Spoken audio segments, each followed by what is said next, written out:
আওয়ামী লীগের নির্বাচনে অংশগ্রহণের সুযোগ নেই বললেন প্রেস সচিব।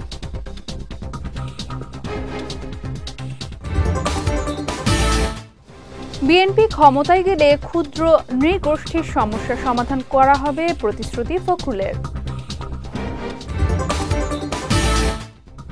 এবং চলতি মাসে ২০০ আসনে একক প্রার্থী নির্ধারণ করবে বিএনপি জানালেন সালাউদ্দিন আহমেদ।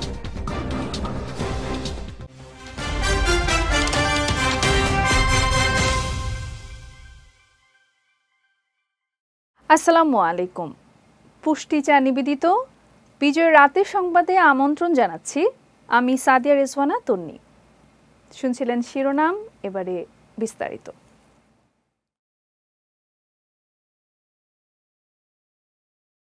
আগামী জাতীয় নির্বাচনে আওয়ামী লীগের অংশ নেওয়ার কোনো সুযোগ নেই বলে জানিয়েছেন অন্তর্বর্তী সরকারের প্রধান উপদেষ্টার প্রেস সচিব শফিকুল আলম। আজ মাগুরায় মাগুরা ঢাকা রোড নবগঙ্গা পার্কে জুলাই স্মৃতিস্তম্ভে ফুলেল শুভেচ্ছা জানাতে গিয়ে তিনি কথা জানান। প্রেস সচিব বলেন, গুম ও হত্যার সঙ্গে জড়িত আওয়ামী লীগের ত্রয়োদশ জাতীয় সংসদ নির্বাচনে অংশ নেওয়ার সুযোগ নেই। আওয়ামী লীগ টাকার বিনিময়ে সব নির্বাচন করেছে উল্লেখ করে তিনি আরও বলেন, এবার এমনটি ঘটবে না। জনগণ ভোট কেন্দ্রে যাবে এবং উৎসব মুখর পরিবেশে ভোট দেবে। আওয়ামী লীগ ইলেকশন করতে পারবে না, কোনো ধরনের কোনো চাপ নাই, এতে দেশি বিদেশি কোনো ধরনের কোনো চাপ নাই। আমাদেরকে কেউ বলছেন না যে ওদেরকে ইলেকশনে ইলেকটোরাল প্রসেসে ফিরিয়ে আনো। শেখ হাসিনা পুরো বাংলাদেশকে বানিয়েছিল শেখ পরিবারের জমিদারি। আমরা সেই জায়গা থেকে এই যে জুলাই যারা আত্মদান করলেন তারা দেশকে আবার নতুন একটা ডেমোক্রেটিক দেশে পরিণত করেছেন। সামনে ইলেকশন হবে এবং সেটার একটা চূড়ান্ত রূপ পাবে এই ইলেকশন, ফেব্রুয়ারি ইলেকশনে। বিএনপি সরকারে আসলে ক্ষুদ্র নৃগোষ্ঠীর সকল সমস্যার সমাধান করা হবে বলে জানিয়েছেন বিএনপি মহাসচিব মির্জা ফখরুল ইসলাম আলমগীর। বিকেলে রাজধানীর বনানীতে ক্ষুদ্র জাতিগোষ্ঠী আয়োজিত ঢাকা ওয়ান গালা উদযাপন ২০২৫ অনুষ্ঠানে তিনি কথা জানান। ফখরুল বলেন, বিএনপির দায়িত্ব সকল সম্প্রদায়ের মানুষগুলোকে আর্থিকভাবে সমৃদ্ধ করা ও তাদের সংস্কৃতিকে তুলে ধরতে সাহায্য করা। এই সময় বিএনপি ক্ষমতায় গেলে তারেক রহমান ঘোষিত ৩১ দফার অন্তর্ভুক্ত রেইনবো রেশন বাস্তবায়ন করা হবে বলেও জানান মির্জা ফখরুল। বিএনপি সরকারে আসলে ঢাকা ক্ষুদ্র জাতিগোষ্ঠীর পৃথক সাংস্কৃতিক একাডেমি গঠন এবং সরকারিভাবে পহেলা পালনের উৎসব পালনের বিষয়ে সক্রিয়ভাবে বিবেচনা করা। আমি ব্যক্তিগতভাবে আজকে এখানে অত্যন্ত আনন্দিত হয়েছি যে আমার এখানে আসার সুযোগ হয়েছে। এই সম্প্রদায়ের যে উৎসব, এখানে আমি এসে দেখলাম প্রাণ ভরে তারা সবাই সেই উৎসবে যোগ দিয়েছেন এবং যে বৈচিত্র্যময় তাদের যে সংস্কৃতি, সেই সংস্কৃতি আমাদের মূল সংস্কৃতিকে আরও সমৃদ্ধ করবে, এটা আমি বিশ্বাস করি। চলতি মাসের মধ্যে বিএনপি ২০০ আসনে একক প্রার্থীকে গ্রিন সিগন্যাল দেবে বলে জানিয়েছেন দলটির স্থায়ী কমিটির সদস্য সালাউদ্দিন আহমদ। আজ গুলশানে নিজ বাসভবনে সমসাময়িক বিষয়ে গণমাধ্যমের সঙ্গে আলাপকালে এই তথ্য জানান তিনি। সালাউদ্দিন আহমদ বলেন, আরপিও সংশোধনের বেশ কিছু ধারায় বিএনপি সম্মত ছিল। জোটভুক্ত হলে দলগুলো অন্য রাজনৈতিক দলের প্রতীকে নির্বাচন করতে পারতেন, তবে যেভাবে আরপিও পাশ হয়েছে তাতে ছোট দলগুলো জোটবদ্ধ হতে উৎসাহিত হবে না।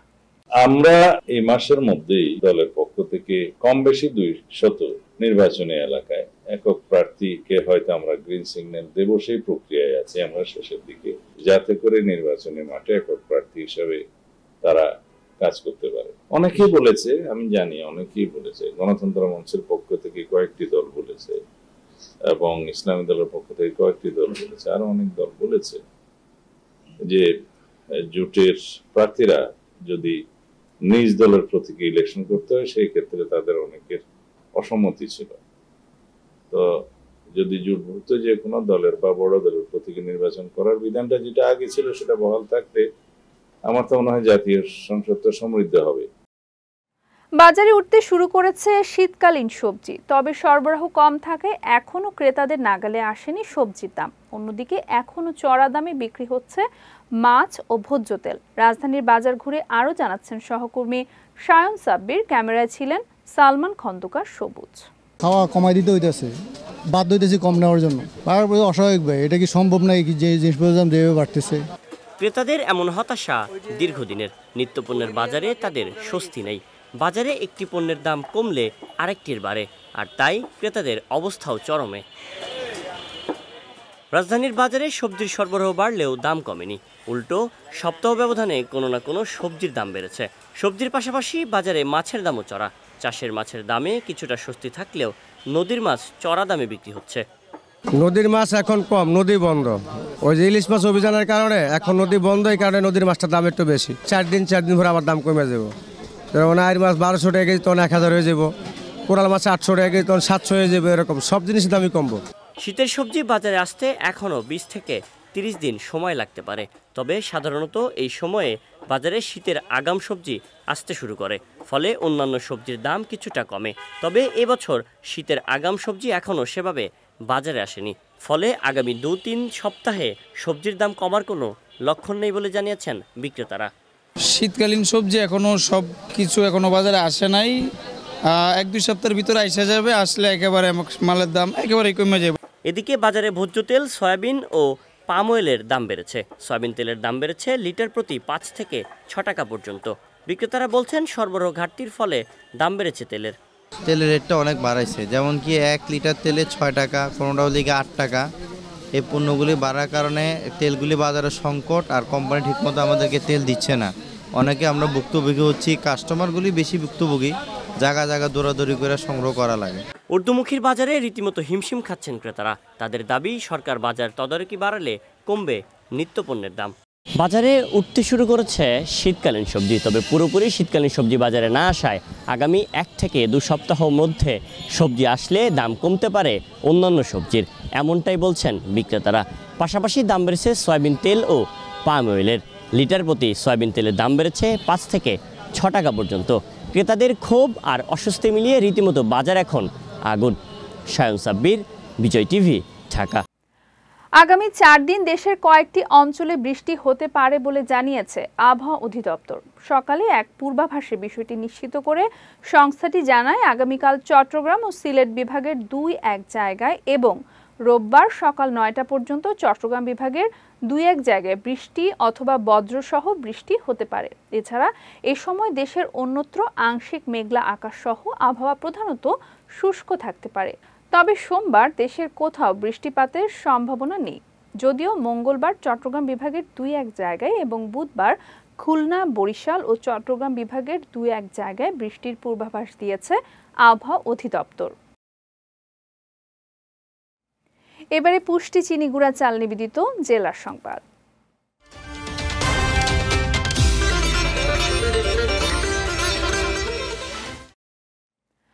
জামায়াতে ইসলামী ক্ষমতায় গেলে বেকার ছাত্রদের কর্মসংস্থানের ব্যবস্থা করা হবে, ব্যবসায়িকদের সিন্ডিকেট ভেঙে দেয়া হবে, কাউকে চাঁদাবাজি করতে দেয়া হবে না, জনগণের বাজেট জনগণকে বুঝিয়ে দেয়া হবে, এমন মন্তব্য করেছেন দলটির কেন্দ্রীয় সাংগঠনিক সেক্রেটারি রফিকুল ইসলাম।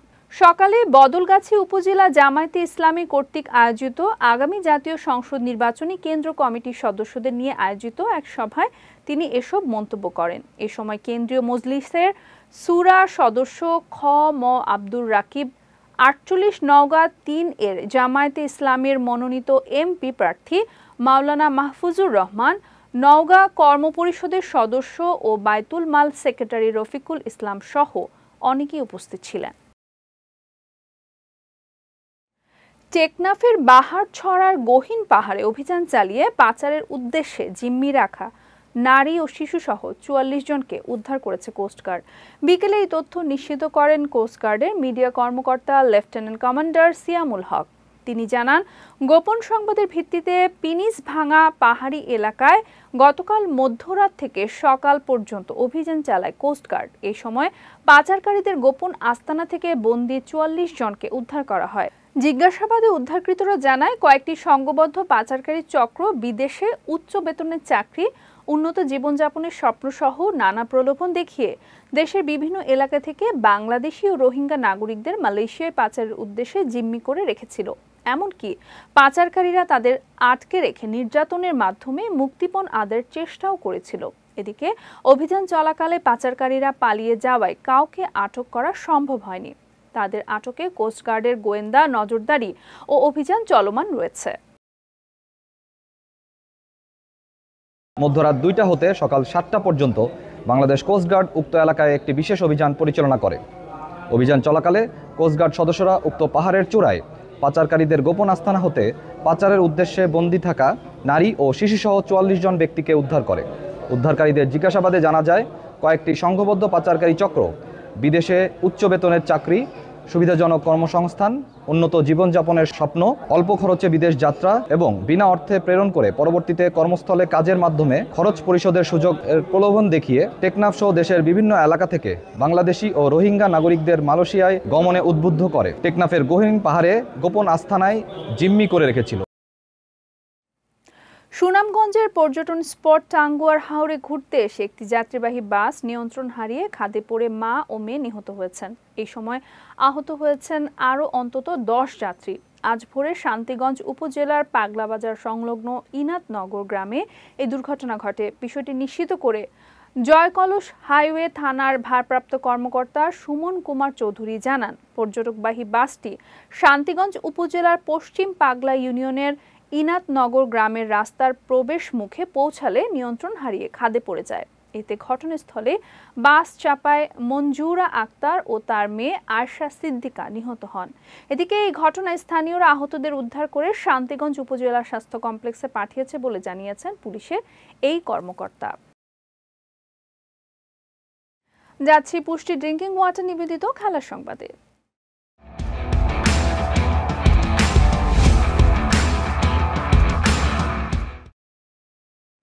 বাংলাদেশের বিপক্ষে ৩ ম্যাচের টি-20 সিরিজকে সামনে রেখে স্কোয়াডে পরিবর্তন এনেছে ওয়েস্ট ইন্ডিজ, যেখানে নতুন করে দলে যুক্ত করা হয়েছে বাঁহাতি স্পিনার খরি পিয়ারকে। এক্স অ্যাকাউন্টে এক বার্তায় পরিবর্তনের বিষয়টি নিশ্চিত করেছে উইন্ডিজ ক্রিকেট বোর্ড CWI। তবে দলের সদস্য সংখ্যা কমে এসেছে ১৫ থেকে ১৪ জনে, কারণ ইনজুরির কারণে ছিটকে গেছেন ২ পেসার শামার জোসেফ ও জেডিয়া ব্লেডস। আগামী ২৭, ২৯ ও ৩১ অক্টোবর চট্টগ্রামের বীরশ্রেষ্ঠ মতিউর রহমান স্টেডিয়ামে ৩ ম্যাচের টি-20 সিরিজ অনুষ্ঠিত হবে। প্রতিটি ম্যাচ শুরু হবে বাংলাদেশ সময় সন্ধ্যা ৬টায়। এর আগে বাংলাদেশের বিপক্ষে ৩ ম্যাচের ওয়ানডে সিরিজে ২-১ ব্যবধানে হেরেছে ক্যারিবীয়রা। ক্লাব ফুটবলের সবচেয়ে প্রতীক্ষিত, মর্যাদাপূর্ণ এবং উত্তেজনাপূর্ণ ম্যাচ এল ক্লাসিকোর প্রস্তুতি নিচ্ছে ২ স্প্যানিশ জায়ান্ট রিয়াল মাদ্রিদ ও বার্সেলোনা। আগামী ২৬ অক্টোবর রাত ৯টা ৪৫ শুরু হবে ম্যাচটি। মৌসুমের প্রথম এল ক্লাসিকো অনুষ্ঠিত হবে রিয়াল মাদ্রিদের হোম ভেন্যু সান্তিয়াগো বার্নাব্যুতে। সবশেষ গত বছরের অক্টোবরে ঘরের মাঠে বার্সেলোনার বিপক্ষে মাঠে নেমেছিল রিয়াল মাদ্রিদ। সেই ম্যাচে ৪-০ গোলে হেরেছিল স্বাগতিকরা। তাই এবার ঘরের মাঠে সেই হারের প্রতিশোধ নিতে মরিয়া ভিনি এমবাপ্পেরা। অন্যদিকে সান্তিয়াগো বার্নাব্যু থেকে জয় নিয়ে ফেরা বার্সেলোনার জন্য সব সময় একটি বড় চ্যালেঞ্জ। পুষ্টি চা নিবেদিত বিজয় রাতের সংবাদ শেষ করার আগে শিরোনামগুলো দেখে নিচ্ছি আরও একবার।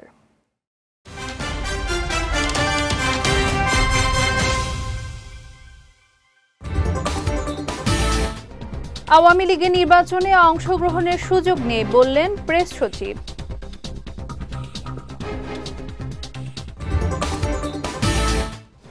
বিএনপি ক্ষমতায় গেলে ক্ষুদ্র নৃগোষ্ঠীর সমস্যার সমাধান করা হবে, প্রতিশ্রুতি ফখরুলের।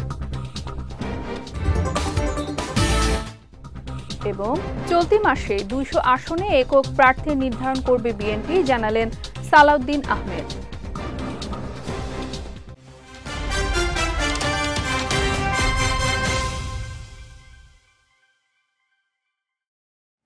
বিজয় রাতের সংবাদ শেষে আজকের মতো আমি সাদিয়া রেজওয়ানা তন্নি আপনাদের কাছ থেকে বিদায় নিচ্ছি।